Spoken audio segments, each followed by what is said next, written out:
estamos ya en el segundo domingo del Adviento, entrando ya el alma preparándose para la venida de Cristo nuestro Señor, para su natividad, para su primera venida, ya para el cumplimiento de esa gran promesa que tardó 4000 años en realizarse, y que cumplida la plenitud de los tiempos, dice la Sagrada Escritura, en el pasaje de la Encarnación, Dios entonces, la Santísima Trinidad, en su plan eterno, envía al Verbo Divino, al Hijo de Dios, a la segunda persona de la Santísima Trinidad, a encarnarse en el seno de la Santísima Virgen María y empezar así en el tiempo, digamos, el plan de la redención, el gran milagro de la redención. Pero para eso Dios fue preparando todo esto, y hoy en este Evangelio escuchamos entonces la narración de San Juan Bautista, que es él y la Santísima Virgen María en el Adviento son los dos grandes protagonistas. La Santísima Virgen María con su Inmaculada Concepción, para también empezar entonces a ella colaborar, digamos así, ya preparando el cielo alegre, porque María Santísima, con ser Inmaculada, ya iba a dar la promesa de la redención que era el Mesías. Y San Juan Bautista, que es el gran penitente, el austero, el alma más que un profeta. ¿Por qué más que un profeta? Porque no solamente él estaba prediciendo la venida, sino que le tocó señalarlo. El profeta Isaías, los grandes profetas del Antiguo Testamento, estuvieron miles de años antes de Cristo, y sin embargo a San Juan Bautista le toca señalarlo. Además era pariente, era primo.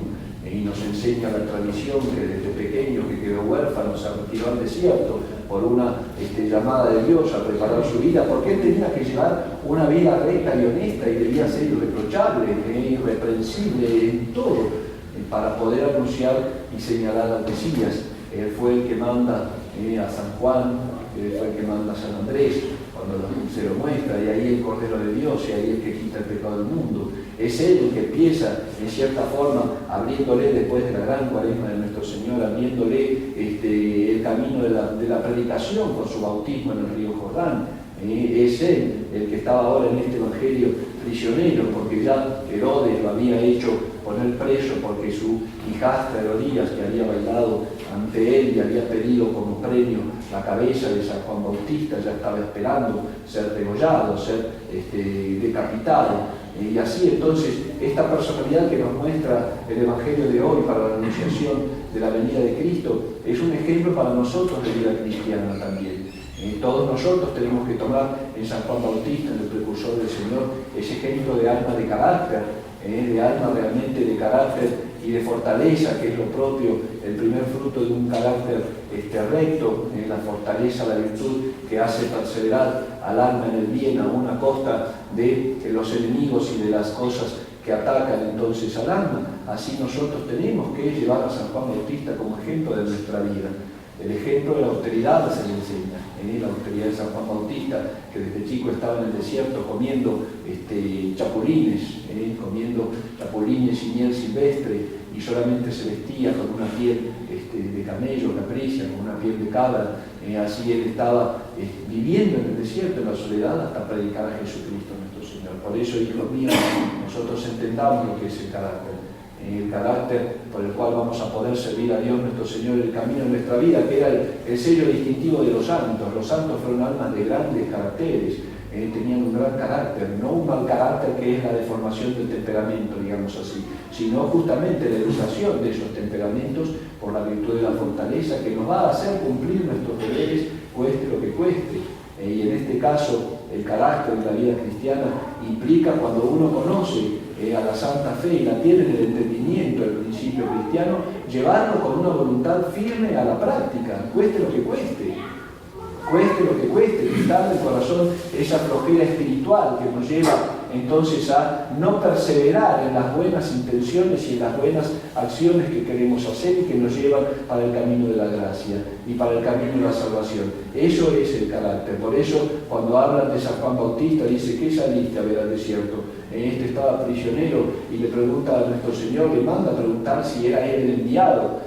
San Juan Bautista sabía que era el enviado, pero para confirmarle a sus discípulos que sí era el enviado, le manda a decir nuestro Señor las cosas que había hecho, y no para jactarse de él, de lo que sí, los ciegos ven, los sordos oyen, los cojos andan, los muertos resucitan. No era una cuestión vanidosa, digamos así, como podían acusarnos los fariseos. No era una cuestión para mostrar lo que hacía, el poder que tenía Jesucristo nuestro Señor, sino para que demostrara que se estaban cumpliendo en él las Escrituras, para que se mostrara que todas las profecías estaban siendo cumplidas en su persona, para mostrar su divinidad. Por eso le manda a decir, y así los apóstoles, los discípulos que eran de San Juan y fueron después apóstoles de Jesucristo, empezaron a seguirlo porque vieron esa coherencia. Esa coherencia, primero la veían en San Juan Bautista, ese hombre de carácter, y con esa ascendencia moral sobre las almas. Por eso, hijos míos, el ejemplo es fundamental cuando uno quiere llevar a las almas a la virtud. Cuando uno quiere enseñar alguna obra, necesita uno vivirla primero. Es necesario vivirla primero. ¿Por qué? Porque si no, justamente con las buenas obras, con las palabras, después son arruinadas, digamos así. Si yo empiezo a dar un consejo y después no digo lo que aconsejo, o si yo digo no hay que hacer esto y sin embargo yo lo hago, pero los demás, como hacían los fariseos, dicen en el Evangelio, que ponían cargas pesadas sobre los hombros de las almas, de la gente, y ellos no las tocaban ni con un dedo, ni cumplían la ley que ellos obligaban a la gente a cumplir. Entonces eran un escándalo. Por eso Jesucristo, nuestro Señor, en el Evangelio dice hoy también una frase muy hermosa, y que tenemos que tener mucho en cuenta. Hay de aquel si se escandalizan de mí, hay de aquel que encuentre escándalo en mí. Hay almas hipócritas, falsas, que por no querer seguir la doctrina y por no querer vivir una vida cristiana, se escandalizan de Jesucristo. Y eso no estoy hablando de paganos, no estoy hablando de apóstatas, de renegados, de los mismos católicos. Hay entre los católicos almas que para no salir del pecado se escandalizan de Cristo y dicen, sí, Él hizo esto porque era Dios. Porque Él era Dios, entonces Él podía, pero yo soy un hombre y no puedo. Ese falso escándalo del fariseo que está en el que lo recibe, porque el que lo da no da escándalo. Jesucristo en sus actitudes, ninguna de sus obras, que todo lo hizo bien, ninguna de sus obras era para causar escándalo. Es decir, para provocar al prójimo a ser malo, digamos así. Al contrario, en nuestro Señor todas las cosas que hacía bien. Por eso le manda a decir a San Juan Bautista que estaba cumpliendo lo que el Antiguo Testamento había dicho sobre el Mesías. Por eso tengamos cuidado de no ser como estos fariseos que se escandalizaban de Cristo. Cuando uno encuentra que Jesucristo es gravoso, o es enfadoso, o es pesado, tenemos que tener mucho cuidado porque ahí estamos obrando como los fariseos. Y entrar en nuestros corazones y darnos cuenta que si Jesucristo nos pesa es porque nosotros somos unos flojos y no queremos aceptar su doctrina. Para eso tenemos que conocer a Dios nuestro Señor. Para eso tenemos que estudiar el catecismo siempre, hijos míos, porque la doctrina cristiana, que es la doctrina realmente que da vida y que da vida eterna, no solamente nos enseña a vivir bien en este mundo, sino además que nos da la promesa de la salvación. Lo tenemos que saber al dedillo para poder vivirlo. ¿Cómo vamos a amar a Dios si no lo conocemos? ¿Cómo vamos a seguir a Jesucristo si no tenemos idea de cómo es? Porque no nos informamos, porque no estudiamos nuestra doctrina. El catecismo es fundamental que lo sepamos. Hay un ejemplo de un beato que fundó los padres del Santísimo Sacramento, el beato Pedro Julián Aymar, que pasaba, es una orden sacramentina, digamos así, de adoración perpetua al Santísimo Sacramento. Ellos eran frailes religiosas de clausura que solamente su carisma era adorar al Santísimo noche y día, que no estuviera solo nuestro Señor. Y él en sus apostolados, digamos así, cuando estaba fundando la congregación, estaba enseñando el catecismo a unos obreros, 43 obreros que no habían podido por la vida de pobreza y que las circunstancias lo habían puesto, no habían conocido a Dios y a través de él lo conocieron y estaban preparándose para el catecismo y para hacer su comunión, ya varones grandes, ya adultos. Entonces uno de ellos después, cuando está estudiando el catecismo y llega el día de su comunión, y está después de la confesión y después de la comunión, le dice al beato Pedro Julián Neymar, que lo había catequizado también y le había enseñado y lo había dado el tema para estudiar, le dice que él por fin había bien utilizado su dinero, que antes él había desperdiciado su dinero en cosas de la tierra y ahora había utilizado bien su dinero para conocer a Dios. Y claro, él estaba intrigado y le dice, pero bueno, ¿cómo utilizar tu dinero? Y resultó que este hombre era analfabeto, no sabía leer ni escribir y tenía que pagarle todos los días a un muchacho que le leyera el catecismo. Fíjense lo que era el deseo de conocer a Dios. Le pagaba a un joven que le leyera el catecismo para poder estudiarlo, porque él no sabía leer ni escribir. Ojalá y nosotros tuviéramos ese deseo del conocimiento de la verdad, que aún nos costara nuestro dinero si fuera necesario, pero qué distintos que somos, flojos y perezosos. Por eso, hijos míos, vamos al conocimiento de la doctrina, porque es de esa forma que no solamente no nos vamos a escandalizar de Cristo, sino que vamos a tener todo ese fervor del corazón para seguirlo. Por eso tenemos que estar en nuestros corazones en este tiempo de Adviento y reflexionar realmente. La Iglesia nos puso el domingo pasado ese evangelio terrible del fin de los tiempos, de la venida de la segunda venida de Cristo en su gloria y majestad. Pues esta es una venida de ternura. Él viene ahora para no espantarnos en forma de un niño indefenso. Entonces no vamos a provocar su corazón a que después tengamos que temblar porque en su segunda venida, que venga como juez en gloria y majestad, nos va a dar terror como a tantas almas que se alejan de Cristo.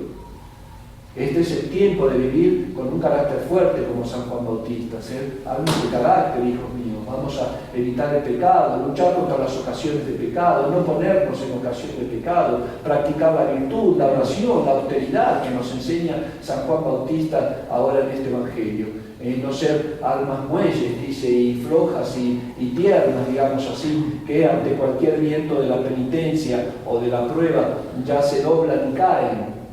¿Por qué? Porque no está preparada para soportar ninguna cruz que Dios ponga en las espaldas. Pidámosle a la Santísima Virgen María en este mes también tan mariano, que tenemos la Inmaculada Concepción. El próximo domingo es la misa de la Santísima Virgen María de Guadalupe, que van a ser las misas normales, 8, 10 y 7 de la tarde. Este año, gracias a Dios, cae el domingo y la gente va a poder asistir a misa. El mundo se va paganizando y se va haciendo perezoso. Fíjense, un comentario ahora se me vino a la cabeza. En estos días me mandaron un video de una asamblea eucarística que hacen, entre comillas, yo cuando digo cardenal y así no es porque lo sean, pero sí son las jerarquías de la Iglesia modernista, digamos así. El cardenal de Guatemala dice una misa para empezar el camino del sínodo que abrió Bergoglio para preguntarle al pueblo cristiano, es decir, a sus fieles, cómo le gustaría que sea la Iglesia. Y empieza, entonces después termina la misa y dice que va a ser un gesto hermoso el cardenal, y para incluir a las mujeres, entonces las invita a las que están entre los fieles, las invita a subir al altar, baja del altar y dice, bueno, ahora ellas nos van a bendecir.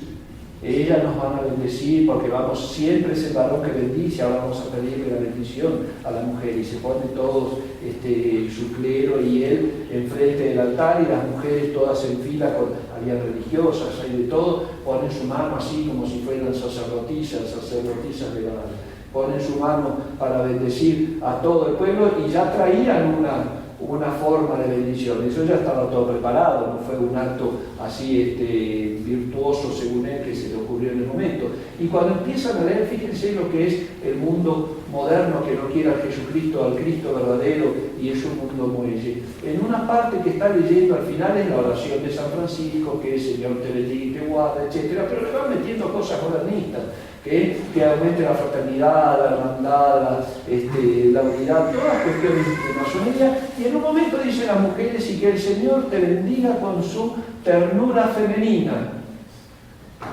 Uno dice, ¿cómo pueden decir una cosa semejante? Justamente en el Evangelio de hoy, Dios está diciéndole a San Juan, ¿sabes qué? Quienes están, los que están vestidos y perfumados y entalcados y bien calzados están en el palacio, en los palacios de los reyes. Este era un recio que vivía en la naturaleza. En fin, ahora ya hasta nuestro Señor Jesucristo tiene en su corazón una ternura femenina. Es una locura lo que dicen. Además que es una blasfemia. ¿Me explico? Ese es el mundo moderno. Es un mundo afeminado. Es un mundo donde el varón ya no es fuerte, donde la mujer tampoco, porque la fortaleza de la mujer no es en andar gritando y desnudándose para mostrarle a la gente que son mujeres. El mundo de hoy es un mundo afeminado. Es un mundo realmente regalado, donde no tienen sentido de sacrificio, donde no hay sentido de la virtud. Y además quieren, como les decía de los dioses romanos, quieren hacerle creer a la gente que Jesucristo es un afeminado, tiene una ternura afeminada. Ese es el mundo moderno. Ese es el mundo con el cual nosotros tenemos que combatir, contra el cual tenemos que ir. Porque si no nos va a tragar. Porque la naturaleza caída siempre lleva a esa molicie de detestar la virtud y amar el vicio. Cuidado, hijos míos, no nos dejemos arrastrar por esa corriente. Este es el tiempo del Adviento, entonces, para ordenar nuestros corazones y preparar la venida de Cristo. Yo siempre le digo a las almas, y deben estar cansados de escucharme, cuando venga Jesucristo, que lo vayamos a besar, que reciba un alma realmente entregada, que no sean gestos exteriores, que la liturgia no nos quede solamente como el agua en las piedras que cae y resbala.